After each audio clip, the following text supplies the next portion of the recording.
بسم اللہ الرحمن الرحیم، السلام علیکم، ویلکم ٹو اسلامک ورسز۔ آج کی اس ویڈیو میں ہم جو ٹاپک ڈسکس کرنے جا رہے ہیں وہ ہے حقوق العباد، اور ہم نے دیکھنا ہے یہ ٹاپک حجت الوداع کی روشنی میں۔ نبی پاک صلی اللہ علیہ وسلم نے خطبہ دیا تھا اور اس میں آپ نے کچھ انسانی حقوق کے فرامین بیان کیے تھے، وہ آج کے لیکچر میں ہم ڈسکس کریں گے۔ لیکن ان فرامین کو ڈسکس کرنے سے پہلے ہم لوگ مفہوم چیک کریں گے کہ حقوق العباد کا بیسیکلی مفہوم کیا ہوتا ہے۔ تو معجم الوسیط میں جو اس کا معنی مفہوم بیان کیا گیا وہ کہتے ہیں کہ حقوق جمع ہے جی حق کی، اور جس کے معنی ہوتے ہیں فرد یا جماعت کا ضروری حصہ۔ اس کے بعد فتاوی رضویہ میں جو ہے وہ ایک مفہوم بیان کیا گیا ہے حقوق العباد کا، مطلب جو وہ بیان کرتے ہیں وہ کہتے ہیں کہ وہ تمام کام جو بندوں کو ایک دوسرے کے لیے کرنے ضروری ہیں، یعنی ان کا تعلق بندے سے ہے، اسی لیے ان کی حق تلفی کی صورت میں اللہ تعالیٰ نے یہی ضابطہ مقرر کیا ہے کہ جب تک وہ بندہ اس حق کو کی حق تلفی اگر ہو جاتی ہے اس کو نہ معاف کرے تو وہ معاف نہیں ہوں گے۔ یعنی کہ عام لفظوں ہم کہہ سکتے ہیں کہ ایک انسان کا جو ذمہ داری ہے اس کو ٹھیک طریقے سے سر انجام دے گا تو اس کی معافی ہے، نہیں تو اس کی معافی نہیں ہوگی۔ پھر قرآن مجید میں بھی اور نبی پاک صلی اللہ علیہ وسلم کی فرامین کی روشنی میں بھی حقوق العباد کی بہا اہمیت آ جاتی ہے جی۔ تو اس میں جو ہے وہ کہتے ہیں کہ راہ نجات کا ذریعہ بن جاتا ہے حقوق اللہ کے ساتھ ساتھ حقوق العباد کی ادائیگی بھی، اور اللہ تعالیٰ نے کئی مقامات پر حقوق العباد کی ادائیگی کا حکم دیا ہے، اور باقاعدہ بتا دیا کہ اگر آپ حق ادا نہیں کرتے ہیں تو پھر جب تک وہ بندہ معاف نہیں کرے گا اس کی معافی نہیں ہوگی۔ جیسے بنی اسرائیل صورت ہے جس میں اللہ تعالیٰ نے فرمایا ہے کہ وَآتَ ذِی الْقُرْبَىٰ حَقَّهُ وَالْمَسَاکِینَ وَابْنَ السَّبِیلِ،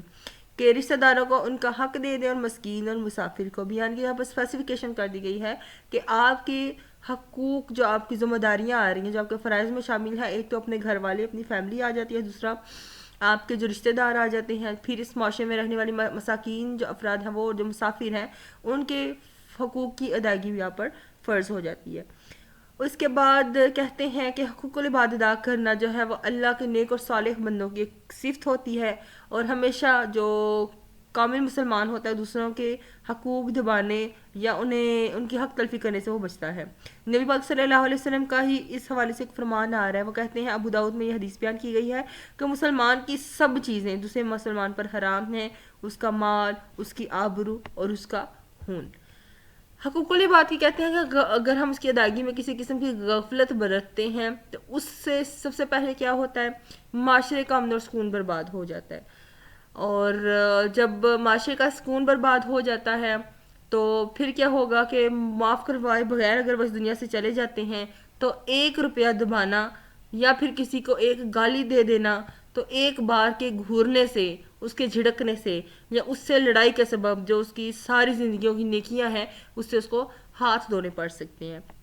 اس کے بعد نبی پاک صلی اللہ علیہ وسلم کے فرمان کے مطابق جس کے ذمے اپنے بھائی کی عزت یا کسی اور شے کے معاملے میں ظلم ہوا اسے لازم ہے کہ قیامت کا دن آنے سے پہلے یہی دنیا میں سے معافی مانگ لے، کیونکہ وہاں روز محشر اس کے پاس نہ اس حوالے سے دینار ہوں گے نہ درہم ہوں گے، اور اگر اس کے پاس کچھ نیکیاں ہوں گی تو اس کے جو حق کی مقدار کے مطابق اس سے لے کر اسے دی جائیں گی، اگر اس کے پاس نیکیاں نہ ہوئیں تو اس مظلوم کے گناہ اس ظالم پر رکھے جائیں گے، یعنی کہ الٹا اس کو بندے کو نقصان ہوگا، اور اس صرف ایک حق تلفی کی وجہ سے، ایک جو حق کی ادائیگی نہ کرنے کی وجہ سے اس کو سزا ملے گی۔ اب ہم دیکھتے ہیں خطبہ حجت الوداع میں جو مین عنوانات، جو ٹاپکس آف ڈسکشن آ رہی ہیں، جو ٹاپک ڈسکس کیے گئے ہیں، جو مین پوائنٹ بتائے ہیں نبی پاک صلی اللہ علیہ وسلم نے، جس کو ہم کہتے ہیں کہ یہ انسانی منشور بھی کہتا ہے حقوق العباد کے حوالے سے، اس میں جو بیسیکلی ڈسکشن آ رہی ہے جو ہماری زندگی کا بھی احاطہ کرتا ہے، اس میں سب سے پہلے آ جاتے ہیں معاشرتی احکامات، اس حوالے سے اسٹیٹمنٹس مل جاتی ہیں،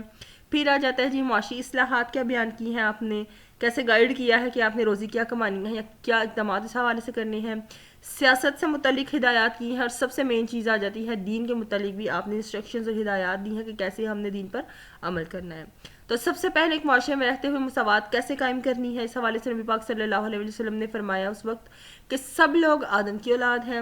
اور آدم جو ہے وہ مٹی سے پیدا کیے گئے ہیں، تو پھر اے لوگو بے شک تمہارا رب ایک ہے اور بے شک تمہارا باپ بھی ایک ہے، پس کسی عربی کو عجمی اور عجمی کو عربی، سرخ کو سیاہ اور سیاہ کو سرخ پر کوئی فوقیت نہیں مگر تقوی کے سبب، یعنی کہ آپ نے کلیئر کٹ بتا دیا ہے اور اسپیسیفائی کر دیا ہے کہ وہ انسان جو متقی ہے وہی سب سے برتر ہوگا اور اللہ کے قریب ہوگا۔ اس کے علاوہ باقی اگر کسی حوالے سے کوئی اسپیسیفیکیشن دی گئی ہے اس معاشرے میں رہتے ہوئے تو اس کو کوئی فائدہ نہیں ملتا ہے۔ دوسرے نمبر پر اس معاشرے میں رہتے ہوئے جو جاہلیت کی رسومات ہیں،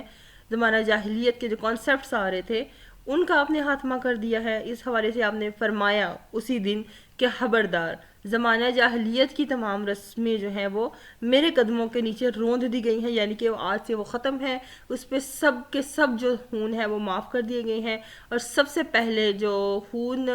معاف کیا جاتا ہے جس کا قصاص تھا وہ تھا ربیعہ بن الحارث ابن مطلب، تو آپ نے بولا تھا کہ اس کا جو ہے وہ قصاص موقوف کیا جاتا ہے، یعنی کہ اس کا معاف کر دیا جاتا ہے۔ پھر ایک معاشرے میں رہتے ہوئے جو زمانہ جاہلیت میں عورتوں کو حقوق نہیں دیے جاتے تھے، ماں ہے تو بیٹی ہے اس حوالے سے، بیوی ہے تو اور بہن ہے تو، یا ایک معاشرے میں رہتے ہوئے اگر وہ لونڈی کی حیثیت گزار رہی ہے تو اس حیثیت سے بھی اس کی جو تذلیل کی جاتی تھی اس کو جنم قلعہ کما کر دیا گیا تھا۔ اس حوالے سے نبی پاک صلی اللہ علیہ وسلم کا ایک ہمیں فرمان مل جاتا ہے کہ نبی پاک صلی اللہ علیہ وسلم نے فرمایا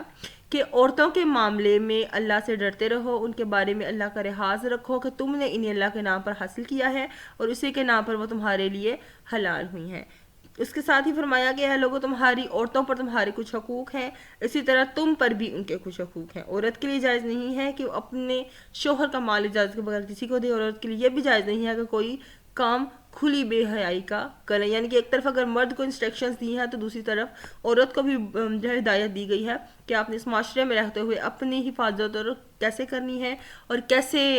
اپنے شوہر کے مال اور گھر کی حفاظت بھی سر انجام دینی ہے۔ پھر اس معاشرے میں رہنے والی جو غلام طبقہ ہے ان کے حقوق بھی آپ نے بتائے ہیں تاکہ ان کی جو ہے وہ حق تلفی نہ ہو اور زیادتی ان کے ساتھ کرتے ہوئے اپنی آخرت بھی حرام نہ کی جائے۔ اس حوالے سے آپ نے فرمایا کہ غلاموں کا خیال رکھو، تمہارے غلام تمہارے بھائی ہیں، تم جو کچھ خود کھاؤ گے انہیں بھی کھلاؤ گے، جو خود پہنو گے وہی انہیں بھی پہناؤ گے۔ اور دور جاہلیت کا سب کچھ میں نے اپنے پیروں تلے رون دیا ہے، یعنی کہ جو کنسیپٹ آتا ہے کہ بچہ کچا کھانا دے دینا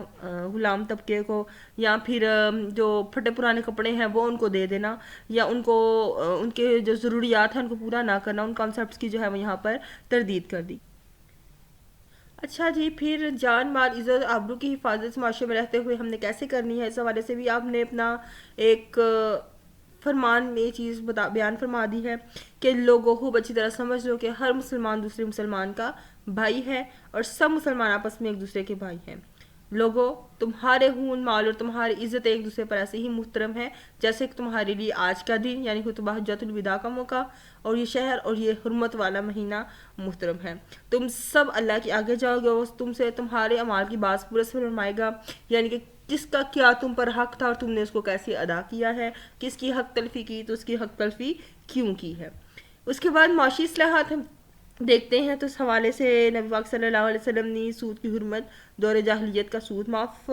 فرما دیا، اور اس حوالے سے آپ نے فرمایا کہ پہلا سود جسے میں چھوڑتا ہوں عباس بن عبد المطلب کے خاندان کا سود ہے۔ اب سود ختم ہو گیا ہے، یعنی کہ سود پر مشتمل جو کام ہوں گے، جو لوگ فائدہ اس چیز سے اٹھاتے ہیں، جسے ایک طبقہ جو ہے وہ امیر اور دوسرا طبقہ غریب ہو جاتا ہے، اور جو غریب ہوتا ہے اس کی پھر بنیادی ضروریات بھی پورے نہیں کری جاتی، تو اس حوالے سے جو ہے نا وہ کانسیپٹ اس کی جو ہے نا وہ ختم کر دیا گیا تھا۔ جی، پھر قرض کی ادائیگی کے حوالے سے نبی پاک صلی اللہ علیہ وسلم نے ارشاد فرمایا کہ قرض ادا کیا جائے، امانت واپس کی جائے، کسی کے لیے جائز نہیں ہے کہ اپنے بھائی سے کچھ لے سوائے اس کے جس پر اس کا بھائی راضی ہو اور وہ خوشی خوشی دے دیں، یعنی کہ اگر کوئی ہنسی خوشی آپ کو کوئی چیز دے دیتا ہے تو اس صورت میں ادروائز عاریتاً لی ہوئی چیز واپس کرنی چاہیے، یعنی کہ اگر کسی کو چیز ادھار لی ہے اس ادھار کو آپ نے واپس کرنا ہے، پھر تحفے کا بدلہ دینا چاہیے، جو کسی کا ضامن ہو وہ توان ادا کرے، یعنی کہ اگر کسی حوالے سے کسی کام میں کسی نے ضمانت دی ہے اور وہ بندہ اس کام کو پورا نہیں کرتا تو اس صورت میں جو ضامن ہوگا وہ اس کی ادائیگی کرے گا، وہ ایز اے تاوان اس کو دے گا۔ پھر سیاست کے حوالے سے کچھ احکامات آپ نے بیان فرمائے ہیں، کچھ ہدایات دی ہیں، جیسے اگر کوئی نکٹا اور سیاہ فام حبشی غلام بھی تمہارا امیر بنا دیا جائے اور کتاب اللہ کے مطابق تمہاری قیادت کرے، یعنی کہ تمہارے ان انسٹرکشنز کے اکارڈنگ جو ہے نا وہ زندگی گزارنے کی تاکید کرے گا تو تم پر اس کی اطاعت لازم ہے، ان کا تم نے پھر ہر صورت اس کو فالو کرنا ہے اور اس کی جو ہدایات ہیں ان کے مطابق عمل سر انجام دینا ہے۔ پھر مین چیز آ جاتی ہے جو لاسٹ میں ہم نے ڈسکس کرنی تھی، وہ تھی دین، یعنی کہ دین کے حوالے سے آپ نے کیا ارشاد فرمایا ہے؟ آپ نے بولا کہ اے لوگو میرے بعد کوئی نبی نہیں ہے اور تمہارے بعد کوئی نئی امت نہیں، یعنی کہ یہاں پر آپ نے کلیئر بتا دیا ہے کہ نبی پاک صلی اللہ علیہ وسلم پر اس دین کی تکمیل کر دی گئی تھی اور آپ کے بعد کوئی اور نبی نہیں آئے گا۔ پھر فرمایا کہ میں تمہیں ایک نعمت چھوڑے جا رہا ہوں، اگر تم اسے مضبوطی سے تھامے رکھو گے تو کبھی بھی گمراہ نہیں ہوگے، اور وہ نعمت کیا ہے جی؟ وہ نعمت ہے اللہ تعالیٰ کی کتاب یعنی کہ قرآن مجید۔ پھر فرمایا کہ لوگوں مذہب میں غلو اور مبالغے سے بچو، کیونکہ تم سے پہلے بہت سی قومیں مذہب میں غلو کرنے کے سبب برباد ہوگی، یعنی کہ اپنی مرضی سے کنفرمیشن کیے بغیر کچھ بھی ایڈیشن اس میں کر لینا۔ پھر فرمایا عبادات کے حوالے سے کہ لوگوں اپنے رب کی عبادت کرو، 5 وقت کی نماز ادا کرو، مہینے بھر کے روزے رکھو، اپنے مالوں کی زکوٰۃ ہوش دلی سے دیتے رہو، اور اپنے رب کے گھر کا حج کرو، اور اپنے اول الامر کی اطاعت کرو تو اپنے رب کی جنت میں داخل ہو جاؤ گے۔ یعنی کہ آپ اگر یہ ارکان ہیں جو دین کے 5 ان کو ادا کرتے ہو، استطاعت رکھتے ہو، تو اس صورت میں بھی بدنی عبادت ہے تو وہ ادا کرو جو آپ کے فرائض میں شامل ہے، تو پھر جو جنت ہے اس میں آپ داخل ہو جاؤ گے۔ پھر فرمایا وراثت کے حوالے سے، اب وراثت کے حوالے سے آپ نے کیا کانسیپٹ دیا ہے کہ سب کو اس کا جو ہے نا وہ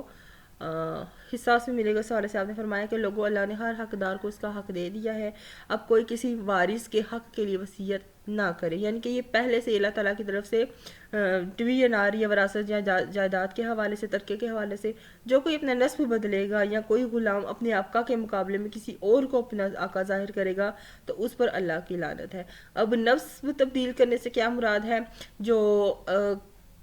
باپ کسی اور نسبت، باپ کے علاوہ کسی اور نسبت سے اپنے آپ کو ظاہر کرے گا تو اس صورت میں جو ہے وہ اللہ تعالیٰ اس کو ملعون قرار دیں گے۔ پھر قصاص کے حوالے سے آپ نے فرمایا کہ قتل عمد، قتل عمد کس کو کہتے ہیں جی؟ یعنی جان بوجھ کر جو قتل کرتے ہیں اس کا جو ہے نا وہ بدلہ قصاص ہے۔ اب قصاص کس کو کہتے ہیں جی؟ وہ ہوتا ہے جان کے بدلے جان، یعنی کہ کسی مرد نے کسی مرد کو جان بوجھ کر قتل کیا ہے تو جس بندے نے قتل کیا ہے اس کا بدلہ جو ہے نا وہ جان لی جائے گی قصاص کی صورت میں، لیکن پھر بھی اس کی اگر کوئی دیت ادا کرنا چاہتا ہے، اگر دیت مانگی جاتی ہے تو اس صورت میں 100 اونٹ دیے جائیں گے۔ پھر دین کی تکمیل کے حوالے سے آپ نے فرمایا کہ اللہ تعالیٰ نے خطبہ حجۃ الوداع کے موقع پر جو دین تکمیل کیا ہے اس بارے میں سورۃ مائدہ کی آیات نازل فرمائی ہیں، جس کا مفہوم کیا تھا کہ آج میں نے تمہارا دین مکمل کر دیا، میں نے اپنی نعمتیں تم پر تمام کر دی ہیں اور تمہارے لیے دین اسلام کو جو ہے نا وہ دین کے طور پر پسند فرمایا ہے۔ نبی پاک صلی اللہ علیہ وسلم نے اس حوالے سے ارشاد فرمایا کہ لوگوں خبردار جو یہاں پر موجود ہیں وہ میری بات ان لوگوں تک پہنچا دے جو یہاں موجود نہیں ہیں، کیونکہ بہت سے لوگ جن کو میرا پیغام پہنچے گا وہ ان لوگوں سے زیادہ اسے محفوظ رکھنے والے ہوں گے جو اس وقت سننے والے ہیں، یعنی کہ اگلے لوگوں تک بات پہنچائی جائے گی تو وہ اس پر زیادہ جو ہے نا وہ فوکس کریں گے، زیادہ عمل کریں گے، تو اس لیے ہر بندہ میری ان انسٹرکشنز کو، میری ان ہدایات کو، میری ان باتوں کو اگلے لوگوں تک ضرور پہنچائیں۔ تو یہ ہمارا آج کا لیکچر تھا جو ہم لوگوں نے ڈسکس کیا ہے، چند فرامین تھے نبی پاک صلی اللہ علیہ وسلم کے جن میں انسٹرکشنز انہوں نے دی ہیں، ہدایات دی ہیں کہ ہم نے ایک معاشرے میں رہتے ہوئے کیسے زندگی گزارنی ہے، کیسے جو ہم نے ایک معاشرے میں رہتے ہوئے لوگوں کے فرائض ادا کرنے ہیں، جو ہمارے لوگوں کے حقوق ہوں گے، ہمارے فرائض ہوں گے، کیسے ہم لوگوں نے جو ہے وہ دین کی بارے میں عمل ہم نے کرنا ہے، اور معاشیات یعنی کہ رزق ہم نے کمانا ہے تو کن باتوں کو ہم نے مد نظر رکھنا ہے۔ انشاءاللہ ہم نیکسٹ ویڈیو میں نیکسٹ ٹاپک ڈسکس کریں گے۔ تھینک یو سو مچ، اللہ حافظ۔